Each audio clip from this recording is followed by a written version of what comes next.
Bij ons in de studio hoog bezoek, want niemand minder dan Noel Gallagher is aangekomen. Maar er is nog iemand bij die speciaal is meegekomen om hem welkom te heten op dit festival. Studio Brussel. Alles over de festivals Op stubru.be. Je kan het meevolgen via onze livestream of gewoon luisteren natuurlijk. Hallo Vincent Kompany. Hello Vincent. Hallo. Hoe gaat het? Ja, heel goed. Yeah, how are you Vincent? I'm going to say it in English. We're going to do the rest of this talk in English, of course. Vincent, you're here for a special reason. Yeah, well, basically the only reason why I'm here is because Noel is here. Obviously, you know, he's been supporting Manchester City for all his life, and he's done so much for us. And you know, I thought he's in my country now, so I need to show him around. I need to be here to receive him like he did with me in Manchester. Fantastic. Welcome. Thank you very much. Hello. Yeah. How are you doing? I'm fine. How are you? I'm great. Yeah. Yeah. Are you happy that Vincent is here to welcome you today? Yeah, of course. Yeah, he's he's a hero of mine, isn't he? Yeah, you're a hero of ours, Vincent thank you too, very and much. he's a hero of yours. Well, I don't think he's ever. Have you ever seen us play? I don't think you've ever seen us play, have you? No, never. Yeah. So it's going to be great. You know, I've never. You know, he's the captain of my football team. What can There I you say? go. What did he show you today? At the hotel bar. Okay. Yeah, at the moment. Yeah, but Which you're quite familiar with, I'm sure, but... well, you know, it's always nice to get the locals to show you around. Yeah, but I'm familiar with the hotel bar. Yeah. It's also interesting that you once played Main Road or a couple of times with Oasis. That's not the stadium that the players are playing anymore. No. But it's cool that you played Manchester City Stadium as a guitar player, and Vincent, you do it as a football player. What's the difference, you think? Is there a big difference? Because there's always a big atmosphere when you play. Yeah, well, he's a rock star, so that's the difference. It's a different lifestyle. Some people say you are too. Yeah, but I think I've been on the pitch at the Etihad when the stadium's empty, and to play on the stage is a different thing because you're there and people are willing you on and people are falling in love with you and you're playing music. You're playing football. You've got the responsibility of all the fans on your shoulders, and the other team are trying to beat you. But I'd rather do what I do than do what he does, even though he probably earns more money than me now. Well, maybe we can talk about that too. No, but the thing is, when you play a big and a big team like Manchester City, it wasn't always a big team. In for example, 15 years ago, Manchester City wasn't a big team that it is now. So were you the true fan that you were always following the team and always going every week?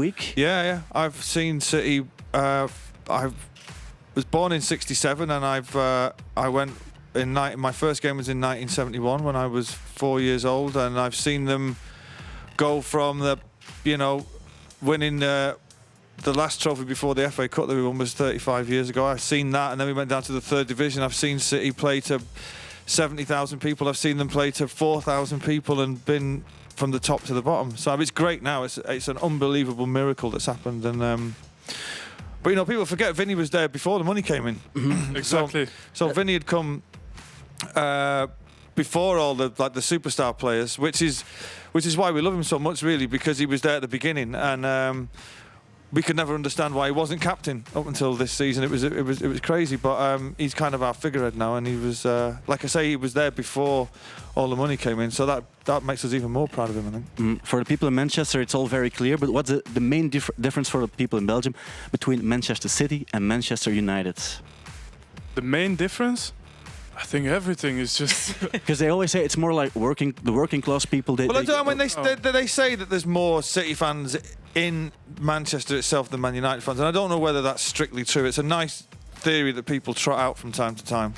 But the main difference is that they have got the history and we've got the future. Yeah, well, Beautiful. we all believe in it. Today it's a big night, maybe also for you, because your teammates are playing, but in two separate teams. Yeah. Because you have Silva is playing for Spain, and then you have Balotelli who's playing for Italy. Who are you going to support, Noel? I would. Do you know what? I'd love Spain. I'd love Spain to win so we could witness history, seeing a team that win three tournaments in a row. But I'd also love, maybe more than that, for Mario to score the winner. You met him. You've interviewed him for 15 minutes. How was he? He's great. He's just a kid. You know, he's a kid. People forget how young he is. And what he's achieved in such a short space of time is phenomenal. And I mean, Vinny knows him better than I do. He sees him on a day-to-day basis. But from the short time I've spent with him, he just seems like a really innocent, funny guy. Do you know what I mean? I don't know if Vinny would be able to tell you more. No, than yeah, that. he's a great guy, and I think people speak a lot about him, but I think that there is a little bit of genius in a person that he is. I don't think that everything happens just suddenly. There is a plan, I think, in what he's doing, and so far he's building himself. I don't know, he's becoming a real legend now. But I just look at him now, and I think if they win, what is he gonna do after the game? I heard that his sister is a bit worried about what he's going to do if he wins tonight. No, I wouldn't be. Should we be worried about that? No, I wouldn't be worried. Mario is more clever than what people think. I just think that it will have something.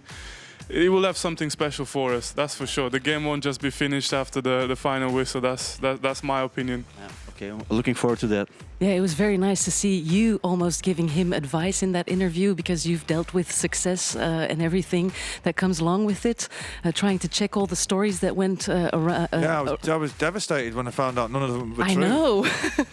Yeah, I was pretty upset. What's the craziest story that's been told about you? About me? Yeah, that wasn't true, or that was true. It wasn't true. I don't know about the craziest, but there was one.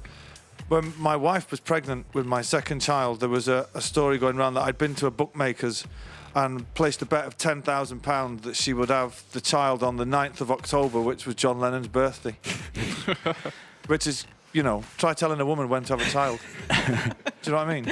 Yeah, it's impossible. It's ludicrous. Yes, it's I ludicrous. could imagine me coming home from the bookmakers and saying to my wife, "You really need to get this child out within the next 4 months because I stand to win a lot." It just wouldn't happen. Do you know what I mean? Fantastic story, though. Yeah, well, it's ludicrous. Yeah.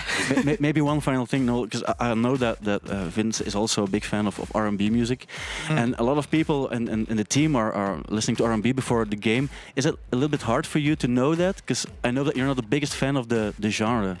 Well, I don't. Is there any way you can maybe put some guitar music in the dressing room or something? Well, I gave Mario my last album. He kind of looked at it like he didn't, like he'd probably use it as a beer mat or a coaster or something. But actually, when I went, I was in the City dressing room once after the one game. When Rubinho was still there, and I've got to say the music that was on was absolutely dreadful. It was unbelievable. Yeah, well, the DJ is John Lescott, so you need to have a word with him. He's the one who can change that playlist. Yeah, but I think whatever helps the players relax before the games. I don't know. Okay. And you're going to discover Noel's playing today. Yeah, I'm looking forward to it so much. Being in Manchester, you can't live in Manchester without hearing about Noel Gallagher. And therefore, I don't want to put pressure on you, but for me, this one is where I will have the big discovery moment. So I'm really looking forward to this. It's a fantastic day to have you both here on the day of the finals as well of the European Championship, and on the 4th day of Rock Werchter. Thank you very much both for dropping by.